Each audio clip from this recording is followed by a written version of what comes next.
अस्सलाम वालेकुम dear students, CS201 हमने स्टार्ट की हुई थी। आज हमारा चौथा लेक्चर है। आज के लेक्चर्स में हम कुछ प्रोग्रामिंग प्रैक्टिस करेंगे क्योंकि थ्योरी भी हम कर चुके हैं। अब थोड़ा सा प्रोग्रामिंग प्रैक्टिस बहुत ज़रूरी है आप लोगों के लिए। कुछ प्रोग्राम्स आप लोगों को करवाऊंगा। तो यहाँ पे आज जो हम प्रोग्राम करने वाले हैं उसमें एक तो हम ये करेंगे कि कोई भी चीज़ स्क्रीन के ऊपर डिस्प्ले की किस तरह से की जाती है, इंटीजर हो, कैरेक्टर हो या फिर वो फ्लोटिंग पॉइंट नंबर हो, किसी भी किस्म का कोई नंबर हो तो उसको स्क्रीन के ऊपर किस तरह से डिस्प्ले किया जाता है। नंबर 1 ये करेंगे। नंबर 2 हम करेंगे find the area of square, कि किसी भी चीज़ का अगर आपने एरिया फाइंड करना हो, कोई फार्मूला हो तो वो किस तरह से किया जाता है। नंबर 3 हम करेंगे कैलकुलेशन कैसे की जाती हैं, कहीं पे plus minus multiply divide mod operator, यानी कि ये सारे ऑपरेटर जो होते हैं वो कैसे हम यूज़ करते हैं प्रोग्राम के अंदर। उसके बाद हम करेंगे कोई भी पैटर्न आ जाए इस तरह का स्टार शेप का विदाउट लूप, यानी लूप के बगैर हम किसी भी पैटर्न को कैसे ड्रॉ कर सकते हैं। तो ये सारी चीज़ें आज के लेक्चर में हम ड्रॉ करेंगे। उससे पहले लेक्चर स्टार्ट करने से पहले आप लोगों से एक ही रिक्वेस्ट है यार कि वीडियो को लाइक किया करें। 100 लाइक्स मुझे इस वीडियो पे चाहिए। 100 लाइक्स के बाद आप लोगों को जो भी चीज़ें यहाँ पे अच्छी लगती हैं कमेंट करके ज़रूर बताया करें। अगर कोई कमी बेशी रह जाती है तो वो भी बताया करें ताकि नेक्स्ट वीडियोज़ में वो चीज़ें कवर की जाएँ। तो स्टार्ट करते हैं जी। सबसे पहले हमें पता है हम स्टार्ट किस तरह से करते होते हैं प्रोग्राम। बॉडी में यहाँ पे लिखे रहने दूंगा। बॉडी के बाद आप लोगों को जो है वो मैं सारी चीज़ें साथ साथ जो है वो बताता जाऊँगा, ठीक है। हमारे पास होता है हैश इंक्लूड,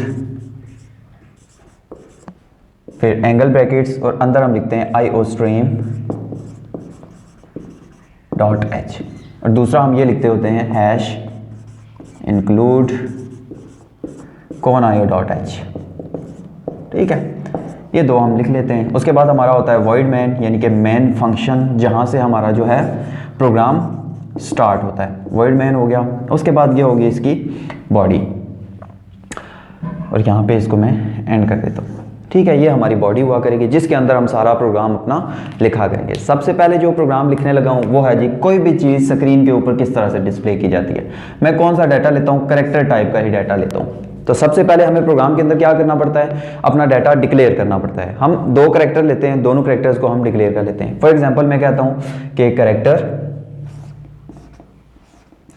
टाइप का डाटा है और नाम उनको मैं दे देता हूँ। एक को दे देता हूँ कैरेक्टर 1, दूसरे को नाम दे देता हूँ कैरेक्टर 2। ये हमने डाटा डिक्लेयर कर दिया। हमें पता है उस वैल्यूज देने से पहले सबसे पहले डाटा को हमें डिक्लेयर करना पड़ता है, ऐसे ही है। उसके बाद हम प्रोग्राम में ये यूज़ किया करते होते हैं clear screen. Clear screen basically किस लिए यूज़ होती है, स्क्रीन को क्लियर करने के लिए, ठीक है। तो बाय डिफ़ॉल्ट हम ये यूज़ करते रहेंगे। आप पहले नंबर पे भी इसको लिख सकते हैं और दूसरे नंबर पे भी, या आप प्रोग्राम में जो है वो अपनी रूटीन बना लें कि स्टार्ट में क्लियर स्क्रीन लगा दें और लास्ट में गेट कैरेक्टर लगा दें। ये अपनी बस रूटीन बना लें जब भी आप प्रोग्राम करते हैं। उसके बाद क्या होगा, हमने जी इन दोनों को कोई वैल्यू असाइन करनी है, वैल्यूज़ असाइन करनी है, ठीक है। तो मैं कहता हूँ कैरेक्टर 1 को वैल्यू मैं दे देता हूँ A। हमें पता है जो भी कैरेक्टर टाइप डाटा होता है वो किस में आता है, सिंगल कोट्स में आता है। इसको मैं A दे देता हूँ। कैरेक्टर 2 को मैं वैल्यू दे देता हूँ B, ठीक है। यहाँ पे वेरिएबल डिक्लेयर भी कर लिए, वेरिएबल इनिशियलाइजेशन भी कर ली, यानी कि वेरिएबल को वैल्यू भी असाइन कर दिया हमने। इस असाइन के बाद हम क्या करेंगे, अब हमने ये चीज़ें, ये जो इसको वैल्यू दी है ना, मैं कहता हूँ कि आउटपुट में जस्ट इसकी वैल्यू लिखी हुई आ जाए, ठीक है। तो उसके लिए आउटपुट के लिए कौन सी चीज़ यूज़ करते होते हैं हम, सी आउट। उसके बाद एंगल ब्रैकेट्स जिनका मुंह जो है वो इस साइड पे हो गई, यानी कि लेस देन वाले, ये आप लोगों ने याद रखना है। उसके बाद हम डबल कोटेशन के अंदर जो भी चीज़ लिखते होते हैं ना वो आउटपुट में एज इट इज़ जो है वो उसी तरह से आ जाती होती है। तो मैं लिखता हूँ कैरेक्टर्स आर,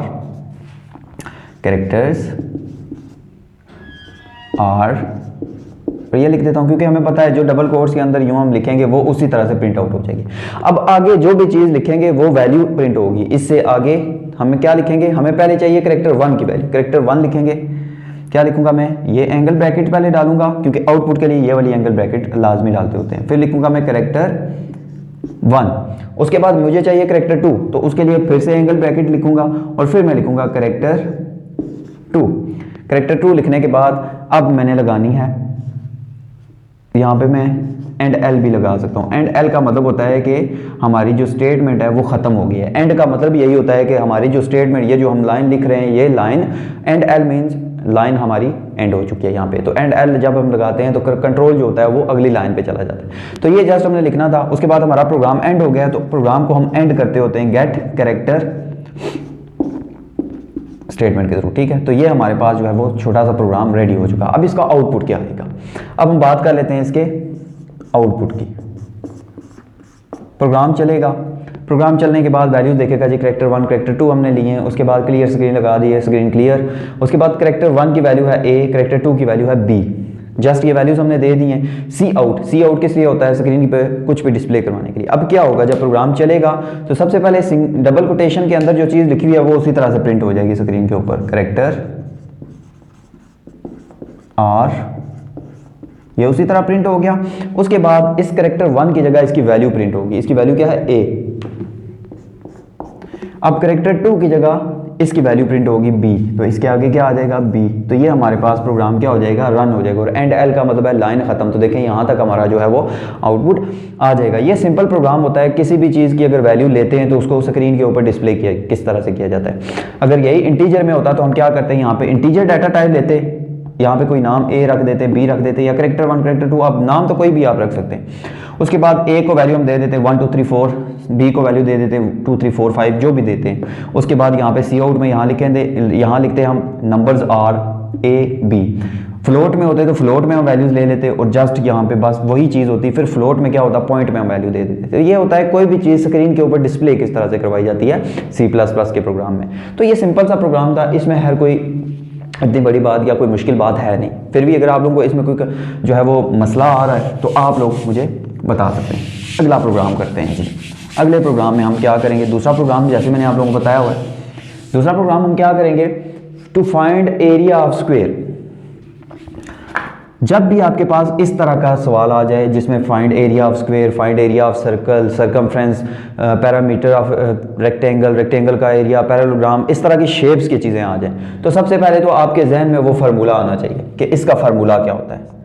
इसका फार्मूला होता है area is equal to length multiply with, यानी कि लंबाई ज़रबे चौड़ाई, यही होता है ना, ये होता है स्क्वायर शेप। और अगर इसका एरिया निकाला जाए तो वो होता है लेंथ को विथ के साथ, यानी कि लंबाई को चौड़ाई के साथ मल्टीप्लाई कर दें। हम यही पढ़ते आए हैं। अब प्रोग्राम लिखते हैं जी। इसके लिए प्रोग्राम के लिए हमें सबसे पहले ये पता होना चाहिए कि इसमें कितने वेरिएबल इस्तेमाल हो रहे हैं। देखें फार्मूले में कितने वेरिएबल इस्तेमाल हो रहे हैं, 1 2 और 3। अब हमने ये जो L और W की वैल्यू है ना, ये किससे लेनी है, यूज़र से, या फिर आप ये वैल्यू आप यहाँ पे सीधी सीधी भी लिख सकते हैं। ठीक है, अभी हम जो जितने भी प्रोग्राम कर रहे हैं ना वो वैल्यूज़ हम यहीं पे असाइन करते हैं। यूज़र से लेने के वाली जो वैल्यूज़ होंगी वो हम अगले लेक्चर में करेंगे। ठीक है, एक स्टेप हाई हो जाएगा वो हमारे लिए। तो सबसे पहले क्या करता हूँ, 3 वेरिएबल इसमें यूज़ हो रहे हैं, W L और एरिया। तो मैं क्या करूँगा, क्योंकि हमें पता है एरिया जो होता है ना हमारे पास पॉइंट में भी आ जाता होता है, तो हमेशा याद रखिएगा जब भी आपके पास इस तरह एरिया की चीज़ें आ जाए तो उसको फ्लोट में ही लीजिएगा। किस में लेना है आपने, फ्लोट में ही उसको लीजिएगा, क्योंकि पॉइंट में हमारा आंसर आने के चांसेस होते हैं। तो मैं लेता हूँ फ्लोट, डाटा टाइप है, और इसमें हम वेरिएबल लेंगे, एक लेंगे एरिया, एक लेंगे L, एक लेंगे W। ये हमने जी वैल्यूज़ ले लिए। अब लेंथ की कोई वैल्यू होगी, W की भी कोई वैल्यू होगी। हमें पता है कि जो हमारा स्क्वायर होता है ना, स्क्वायर में चारों जो खाने होते हैं, ये चारों लंबाई भी इसकी और चौड़ाई भी इसकी सारी बराबर होती हैं, ऐसे ही होता है। तो मैं कहता हूँ वैल्यूज़ असाइन करता हूँ, L इज इक्वल टू 4, और मुझे पता है अगर L की 4 है तो W की भी 4 ही होगी, क्योंकि स्क्वायर की चारों साइड्स जो होती हैं वो इक्वल होती हैं। तो ये हमने वैल्यूज़ भी असाइन कर दी हैं। यहाँ पे दरमियान में आप लिख दें क्लियर स्क्रीन, क्या लिख दें, क्लियर स्क्रीन, जो हम बाय डिफ़ॉल्ट यूज़ करते होते हैं। ठीक है, ये हमारी वैल्यूज़, एक तो वेरिएबल डिक्लेयर कर लिया हमने, डिक्लेयर करने के बाद वैल्यूज़ असाइन कर दी। अब हम लिखेंगे फार्मूला। फार्मूला है जी area is equal to L cross W।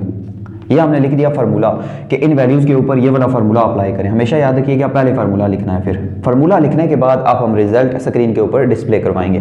तो रिजल्ट के लिए क्या होता है, सी आउट एंगल ब्रैकेट्स और डबल कोटेशन के अंदर मैं लिखता हूँ एरिया इक्वल्स टू। ठीक है, यहाँ पे लिख दिया है ना। अब देखें यहाँ पे फार्मूले में वैल्यूज जब हम डालेंगे तो 4 × 4 16 आ जाएगा। 16 किस में सेव होगा, एरिया में। तो एरिया के अंदर इसकी वैल्यू सेव होगी ना, तो आगे हम लिखेंगे एरिया। क्या लिखूंगा आगे में, एरिया, और इस लाइन को मैं क्या कर दूंगा, सेमीकोलन के साथ एंड कर दूंगा, और आखिर में आ जाएगा हमारे पास गेट कैरेक्टर, और ये भी खत्म हो जाएगा। तो इतना सा हमारा प्रोग्राम जो है वो। अब प्रोग्राम वर्किंग कैसे करेगा, सबसे पहले वो देखेगा जी फ्लोट टाइप का डाटा है जिसमें एरिया, L और W यानी कि पॉइंट्स में भी वैल्यू आ सकती हैं। ठीक है, अगर फ्लोट में होना तो कोशिश किया करें, जैसे मैंने 4 लिया हुआ है ना, तो मैं कह देता हूँ जी 4.0 लिखें तो इससे कोई फ़र्क नहीं पड़ता ना कि वैल्यू जो भी है।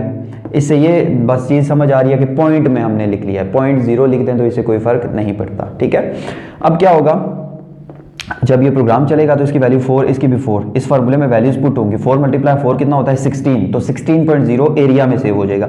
जब वो इस लाइन पे आएगा तो सी आउट, यहाँ पे जो चीज़ लिखी होगी वो उसी तरह यहाँ पे आ जाएगा, एरिया इज इक्वल्स टू, इस एरिया की जगह इस एरिया में क्या सेव था 16.0, तो ये इसका क्या आ जाएगा, आंसर आ जाएगा। तो इस तरह से ये हमारा प्रोग्राम जो भी होता है जिसमें हम क्या फाइंड करना चाहते हैं, एरिया, वो इस तरह से आपने करना है। पहले वैल्यूज़ लेनी है, वैल्यूज़ लेने के बाद सी आउट में फार्मूला फिर लिखना है, फिर फार्मूला लिखने के बाद सी आउट में उस फार्मूले के थ्रू कैलकुलेशन होने के बाद जो चीज़ होगी उसको डिस्प्ले करवा देना है। बहुत ही आसान था ये भी।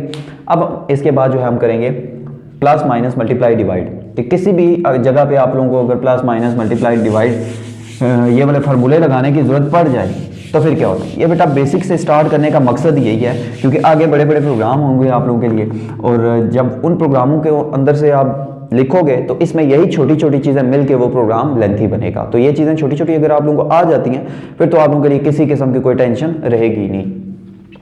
अब आ जाते हैं जी प्लस माइनस मल्टीप्लाई डिवाइड, किस तरह से हम कैलकुलेशन कर सकते हैं। सबसे पहले हम लेंगे दो वैल्यूज़, एक लेंगे ए, एक लेंगे बी, क्योंकि हमें पता है plus minus multiply divide numbers पे ही करेंगे, इनको कुछ वैल्यूज़ देके। उसके बाद हमारी आ गई क्लियर स्क्रीन। क्लियर स्क्रीन आप पहली दूसरी तीसरी लाइन में कहीं पे भी यूज़ कर सकते हो, कोई इशू नहीं है, ठीक है। उसके बाद मैं ए को भी कोई वैल्यू दे देता हूँ, बी को भी कोई वैल्यू दे देता हूँ। ए इज़ इक्वल टू 10 और बी को मैं कोई वैल्यू दे देता हूँ 15। दो वैल्यूज़ हमारे पास आ चुकी हैं।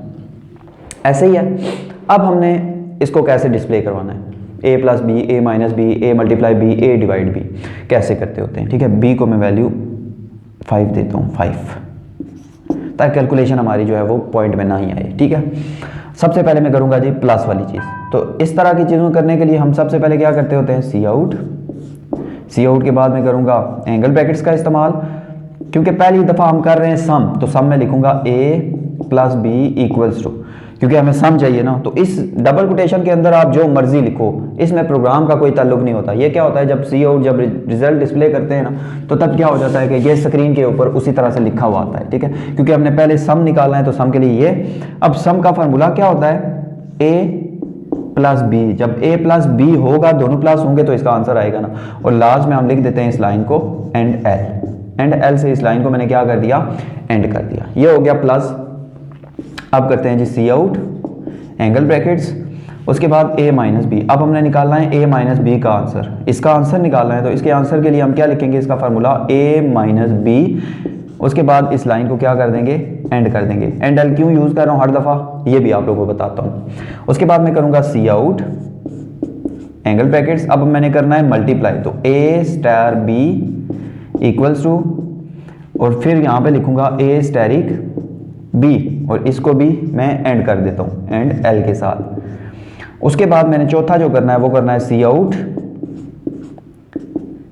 ए डिवाइड बी इक्वल्स टू, यहाँ लिखूंगा A divided by B formula, और देन एंड एल के साथ इसको भी मैंने क्या कर दिया है, ख़त्म कर दिया। और ये हमारी 4 कैलकुलेशन हो गई हैं। उसके बाद लगेगा गेट कैरेक्टर और हमारा प्रोग्राम क्या हो जाएगा, एंड हो जाएगा। तो ये 4 फार्मूले हमने लगा के प्लस माइनस कर दिया है। अब क्या होगा, ये प्रोग्राम चलेगा कैसे।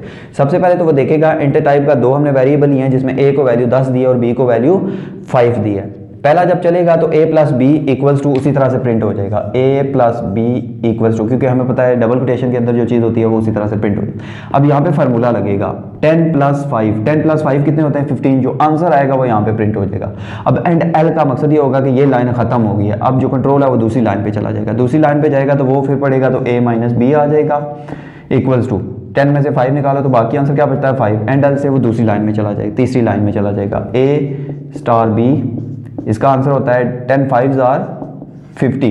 उसके बाद आ जाएगा a डिवाइडेड बाई बी, 10 को 5 से डिवाइड करें तो आंसर क्या आता है 2। तो ये 4 कैलकुलेशन इस तरह से हो जाएंगे। एंड एल के साथ हमारा जो कंट्रोल होता है वो दूसरी लाइन में आता जाता है, तो यहाँ पे हमारा कंट्रोल देखें नेक्स्ट लाइन में आता जा रहा है। तो इस तरह से हम किसी भी जगह पे जब भी हम प्लस माइनस मल्टीप्लाई डिवाइड करते हैं तो इस तरह से हम कैलकुलेशन सारी परफॉर्म करते हैं, ठीक है। अब हमारा आ गया कि किसी किस्म का आप लोगों को वो आउटपुट दे दे और कहे इस आउटपुट के ऊपर प्रोग्राम लिखें। जैसे कि एक मशहूर किस्म का आउटपुट है स्टैरिक वाला, इस शेप में स्टार्स को कैसे प्रिंट आउट किया जाता है, या इसी शेप को अगर मैं उल्टा कर दूं, पहले 5 या मैं थोड़ा कम कर देता हूँ इसको, 4 3 2 1।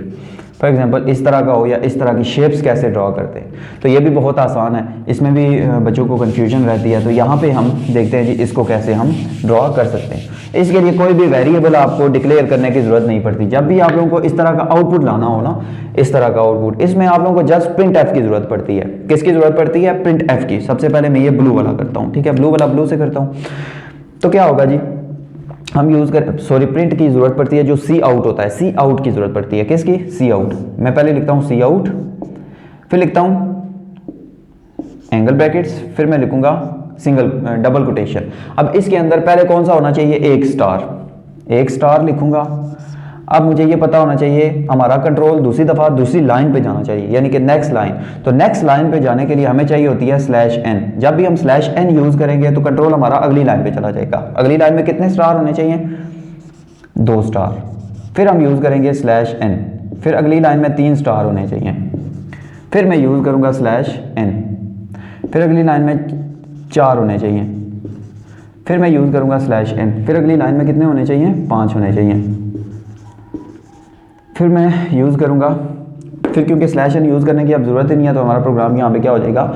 एंड हो जाएगा। तो इतना सा प्रोग्राम है जी, ये जो हमने शेप ड्रॉ करनी थी। अब होगा क्या, जब कंट्रोल यहाँ आएगा तो पहले एक स्टार प्रिंट करेगा इस तरह से, फिर यहाँ पे जब न्यू लाइन को देखेगा तो कंट्रोल यहाँ आ जाएगा। अगली दफ़ा 2 स्टार प्रिंट कर दिए उसने, जब न्यू लाइन को देखेगा तो अगली दफ़ा यहाँ आ जाएगा और 3 स्टार नीचे प्रिंट करेगा, ठीक है।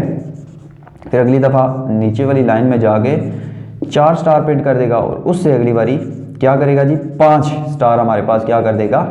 प्रिंट आउट कर देगा। तो इस तरह ये हमारी शेप बन जाएगी। उसके बाद अगर हम इस शेप को देखें तो ये शेप पहले आप 4 लिखोगे, 3 लिखोगे, 2 लिखोगे, 1 लिखोगे। ये आप लोगों का होमवर्क है। ये वाली जो शेप है ये आप लोगों ने अपने होमवर्क में करनी है, यानी कि ये वाली जो शेप है आप लोगों ने खुद से बनानी है।